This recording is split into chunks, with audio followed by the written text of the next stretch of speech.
ini kita bisa menyelesaikan dengan lebih baik lagi. Pertama tadi yang sudah disampaikan oleh Pak Aba, dengan berbagai pertimbangan terutama untuk penyelesaian tenaga honorer yang sudah ditetapkan 2023 bulan November sudah harus selesai.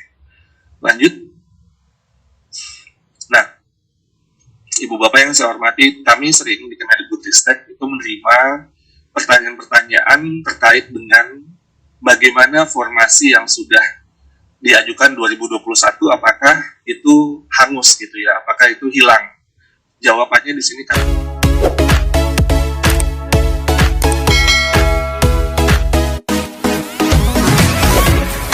Kami sekali lagi menegaskan tidak.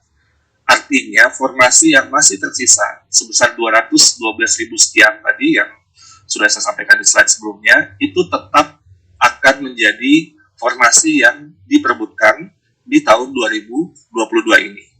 Nah, sehingga jumlah formasi 2022 adalah penjumlahan dari sisa formasi tahun 2021 dan formasi yang diusulkan pemerintah daerah di tahun 2022. Saat ini total formasi yang sudah diajukan oleh pemerintah daerah, termasuk di sini guru agama, itu sebesar 343.631. Dan di sini saya juga ingin menyampaikan bahwa total kebutuhan formasi kita untuk tahun 2022 ini menggabungkan dengan 2021 itu sebesar 970.410 formasi termasuk dengan guru agama. Artinya formasi yang baru diajukan sejauh ini hanya sekitar 35%, Ibu Bapak, dari total kebutuhan formasi. Dan nanti mungkin dari Kementerian Keuangan juga bisa menjelaskan bahwa formasi tersebut sudah ada anggaran yang ditransfer untuk penggajian asumsi mereka sudah lulus di tahun ini, mulai dari bulan Oktober dan seterusnya. Sehingga sebenarnya kunci dari penyelesaian ASN P3K guru ini yang utama tentunya adalah adanya formasi yang diajukan oleh pemerintah daerah. Jadi ini menjadi sekali lagi menjadi kunci untuk penyelesaian guru ASN P3K. Dan kita bisa melihat bahwa masih ada 65% lagi formasi yang perlu untuk diajukan supaya kita bisa memenuhi kebutuhan guru di seluruh Indonesia dan juga sehingga anak-anak murid kita juga bisa mendapatkan layanan yang bagian dari layanan dasar secara baik. Jadi ini sebenarnya bukan saja pemenuhan secara kepegawaian, tapi juga layanan yang kita berikan terutama untuk mendukung pendidikan yang bisa dijangkau oleh semua lapisan masyarakat dan anak-anak kita, sehingga kedepannya SDM kita bisa berkembang dengan lebih baik. Lanjut. Nah, di slide ini intinya kami ingin menyampaikan bahwa jika kalau tadi potret secara nasional ada 343.000 formasi yang baru diajukan atau baru 35%. Tapi itu sebenarnya secara agregat nasional. Jika kita breakdown kepada masing-masing pemerintah daerah, sebenarnya ada sekitar 303 atau 60% pemerintah daerah yang tidak memiliki formasi yang cukup untuk menampung guru yang lulus passing grade, meskipun sudah menambahkan formasi 2021 ditambah dengan 2022. Jadi artinya ini perlu menjadi perhatian sehingga guru yang lulus passing grade itu bisa mendapatkan formasi langsung di daerah Bapak Ibu semua. Ini mungkin saya gampangnya membaginya dengan dua kategori saja. Kalau di slide ini ada yang sangat aman, tidak aman, dan sangat tidak aman. Kalau kita yang hijau dan kuning ini kita gabungkan menjadi aman, tidak aman, dan sangat tidak aman, ini tidak aman, gitu ya.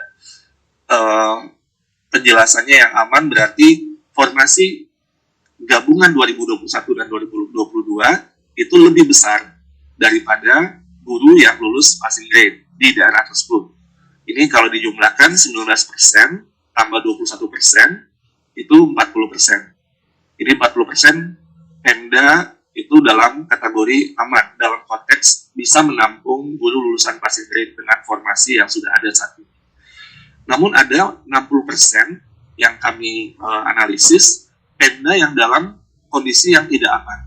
Artinya, guru yang lulus passing grade itu jumlahnya lebih besar daripada formasi yang disediakan. Dengan kata lain, formasinya lebih kecil, walaupun sudah digabung 2021 ditambah usulan formasi 2022. Sehingga nanti ketika ada guru lulus passing grade yang tidak bisa diserap oleh Pemda tersebut. Nah, ini yang sekali lagi kami ingin mendorong semua ibu bapak semua dari berbagai instansi, dari berbagai pemerintah daerah untuk mendorong pengajuan formasi.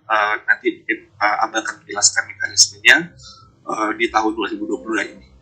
Nah, jika kita lihat dari populasi guru kita, itu guru-guru kita yang ada di 40% Pemda yang aman ini, itu 10% atau 10,4%, jumlahnya 20.000 sekian dari total 193.000 guru. Sementara 173.000 guru atau 90% dari guru-guru kita yang sudah lulus passing grade ini berada pada Pemda yang mengajukan formasinya lebih sedikit. Jadi kalau tadi kita lihat secara Pemda, tapi secara individu gurunya, ini jumlahnya lebih banyak, 90% berada di Pemda yang mengajukan formasinya lebih sedikit sejauh ini, yang mudah-mudahan nanti akan nambah dengan daripada yang sudah diusulkan 2021 dan 2022. Nah, ini adalah kunci sekali lagi Bapak Ibu yang mungkin perlu kita dorong sama-sama. Tentunya yang paling ideal bisa 100% dari kebutuhan itu diajukan, sehingga kemudian bisa menyelesaikan untuk ASN P3K guru di tahun ini. Silakan lanjut. Baik. Nah, dengan latar belakang itu, maka izinkan saya untuk kemudian menjelaskan 3 jenis mekanisme seleksi guru ASN P3K di tahun 2022 berdasarkan Permen RB 20 tahun 2022. Ada 3 jenis mekanisme seleksi. Pertama adalah penempatan yang lulus passing grade. Yang kedua, seleksi kesesuaian atau verifikasi. Dan yang ketiga adalah seleksi tes. Mari saya jelaskan dulu satu-satu, nanti akan saya elaborasi di slide berikutnya. Penempatan yang lulus passing grade, yang mekanisme yang pertama, ini adalah untuk semua guru-guru kita yang sudah lulus nilai ambang batas atau sudah lulus passing grade pada seleksi tahun 2021 di tempat tugasnya masing-masing, atau ditempatkan di satuan pendidikan yang membutuhkan di pemerintah daerah. Jadi ini sekali lagi untuk guru-guru yang sudah lulus nilai ambang batas atau passing grade. Ini ada 153.000 sekian tadi. Dan ini kita selesaikan ini dulu menjadi prioritas pertama. Jika masih tersedia formasi di Pemdanya, sekali lagi kan akan bergerak sesuai dengan konteks pemerintah daerah, maka akan dilakukan mekanisme yang kedua. Mekanisme yang kedua, ini adalah seleksi kesesuaian atau verifikasi yang dilakukan dengan mempertimbangkan berbagai hal, termasuk dalam hal ini untuk dimensi kompetensi profesional, pedagogik, sosial, dan kepribadian, dan yang akan menjadi fokus pada seleksi mekanisme kedua ini adalah PHK 2, jadi ini yang tadi sudah disampaikan juga oleh Pak Deputi, Pak Alex, dan juga guru honorer yang terdaftar di Dapodik selama 3 tahun minimal. Jadi artinya masa kerja sudah minimal 3 tahun. Jika masih tersedia formasi, maka dilakukan seleksi yang ketiga, yaitu seleksi tes, yaitu dengan mempertimbangkan dimensi kompetensi teknis, kompetensi manajerial, dan sosial kultural, dan ini akan diikuti oleh guru honorer negeri yang terdaftar di Dapodik kurang dari 3 tahun, lulusan PPG, dan guru honorer swasta yang terdaftar di Dapodik. Sekali lagi Bapak Ibu, ini kata kuncinya ini adalah yang panah sebenarnya, jika masih tersedia formasi. Jadi untuk bisa, ini nggak otomatis masing-masing Pemda akan melakukan, karena kalau tidak ada formasi berarti 1 sudah selesai, 2 tidak bisa dilakukan. Tapi kalau masih tersedia formasi di 1, maka dilakukan mekanisme kedua. Jika masih ada formasi di 2 masih tersisa di pemerintah daerah tersebut, maka kita lakukan yang ketiga. Jadi itu tanda panah yang di bawah itu menjadi kunci dari jalannya mekanisme pertama, yang kedua, dan ketiga. Kalau yang ke-1 kita akan langsung lakukan, tapi yang kedua dan ketiga itu memang sangat berdasarkan kepada ketersediaan formasi, dan harapan kita formasi ini akan terus dimaksimalkan oleh masing-masing pemerintah daerah.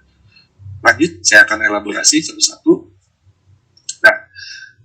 mekanisme yang pertama, mekanisme penempatan guru lulus passing grade tahun 2021, ada 193.000 lebih guru yang telah memenuhi nilai ambang batas dan ditempatkan di satuan pendidikan berdasarkan kebutuhan dan kuota yang tersedia di daerah. Dan ini kami juga sering mendapat pertanyaan tanpa mengikuti ujian kembali, gitu ya, Bapak Ibu.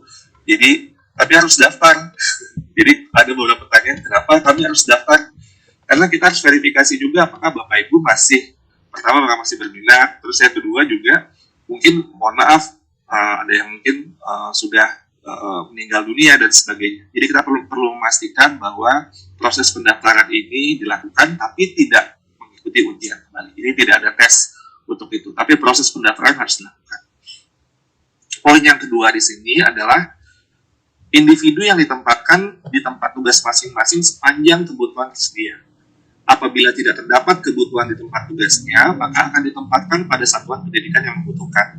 Apa artinya nih Bapak Ibu? Kita semaksimal mungkin berdasarkan tentunya formasi yang tersedia dan kebutuhan dari masing-masing satuan pendidikan atau sekolah di mana Bapak Ibu berada, kita ingin Bapak Ibu tidak keluar dari tempat tugasnya. Namun, jika tidak terdapat kebutuhan di tempat tugasnya, maka kita akan tempatkan di satuan pendidikan yang membutuhkan di pemerintah daerahnya. Jadi ini gampangnya, misalnya tuh ada sekolah, saya lupa tuh ada yang jumlah gurunya saya lupa ya, mungkin guru olahraga kalau saya nggak salah itu kayak 10 orang gitu ya, kayak nggak mungkin satu sekolahnya SMP guru olahraga sebanyak itu. Jadi artinya kebutuhannya tidak akan langsung bisa di sekolah itu, tapi kita akan lakukan analisis untuk tetap ditempatkan di satuan pendidikan yang membutuhkan. Bagaimana cara melakukannya? Prioritasasi adalah nomor 3.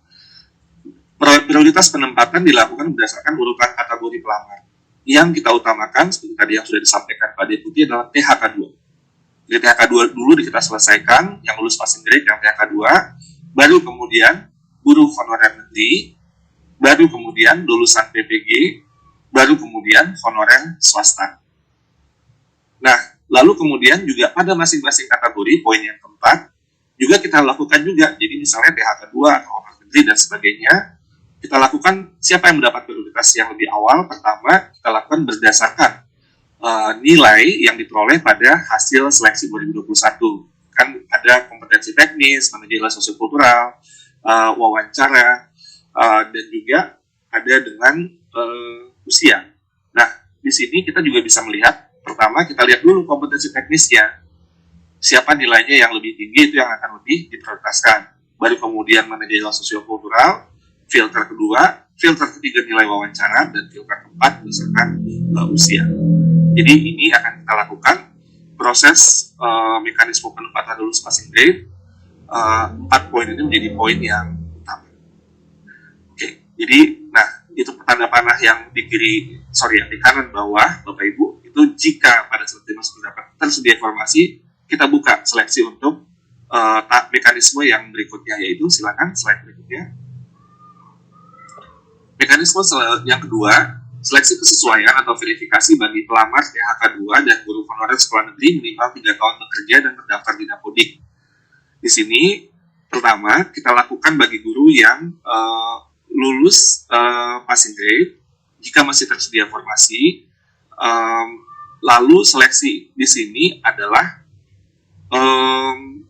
pertama, kita lihat apakah kualifikasinya linear apa tidak. Jadi ini perlu kita pertimbangkan kualifikasi yang diampu oleh guru tersebut. Misalnya kualifikasi akademik atau diploma 4 dan juga memiliki sertifikasi pendidik, kita lihat linear apa tidak dengan mata pelajaran yang dilamar. Lalu kita juga mempertimbangkan dimensi untuk kompetensi yang dimiliki oleh gurunya secara baik itu profesional, pedagogik maupun sosial kepribadian, dan juga verifikasi kinerjanya. Apakah mereka indikatornya misalkan memberikan orientasi pelayanan, komitmen, inisiatif kerja, dan kerjasama. Dan yang terpenting di sini, yang ini yang paling penting yang perlu ditekankan adalah background check atau pemeriksaan latar belakang. Kita harus melakukan verifikasi bahwa untuk menjadi guru jangan sampai terlibat hal-hal yang tentunya tentunya tidak mencerminkan sebagai profesi guru. Misalnya melakukan perundungan, kekerasan seksual, penyalahgunaan narkotika dan sebagainya, dan juga intoleransi. Jadi ini akan kita lakukan mekanisme untuk verifikasi hal-hal tersebut. Dan yang terakhir adalah seleksi wawancara untuk mempertimbangkan aspek integritas dan moralitas. Jadi ini nanti mekanismenya akan kita buat dengan cara yang lebih memudahkan, karena seperti yang tadi disampaikan oleh Pak Deputi, kita perlu untuk mempertimbangkan banyak hal dalam memastikan layanan kepada murid-murid kita itu tetap dapat berlangsung dengan baik dan lancar, dan juga bagaimana kita menyelesaikan permasalahan secara big picture. Untuk kedepannya kita akan melakukan pengetatan dari segi mekanisme atau seleksi yang kita lakukan untuk guru-guru kita. Nah, kembali lagi di sini tanda panah yang paling kanan bawah itu, jika pada seleksi ini masih tersedia formasi, kita akan buka seleksi selanjutnya, yaitu silakan. Yang ketiga adalah mekanisme seleksi tes bagi pelamar umum. Nah, seleksi ini dilaksanakan jika masih ada kuota formasi P3K guru sesuai dengan setelah seleksi kesesuaian atau verifikasi tadi yang kedua tadi kita lakukan.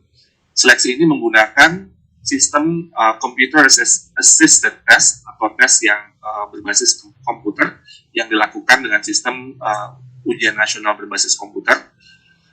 Di sini sebenarnya mekanisme ini sama dengan mekanisme yang tahun lalu, di mana ada kompetensi teknis, manajerial sosiokultural, pertanyaan wawancara yang dijawab secara tertulis, ada butir-butir soalnya, ada waktunya, total ada 140 sampai 160 butir soal tergantung pada mapel, dan waktu totalnya 170 menit atau sekitar hampir 3 jam, dan keseluruhannya kompetensi teknis bobotnya 60%, manajerial sosial kultural dan wawancara 40%. Ini ditujukan pertama sekali lagi jika masih tersedia formasi dan pelamar tesnya adalah mereka yang sudah menjadi guru honorer di sekolah negeri kurang dari 3 tahun dan terdaftar di Dapodik, lulusan program pendidikan profesi guru, dan juga guru honorer di sekolah swasta yang terdaftar di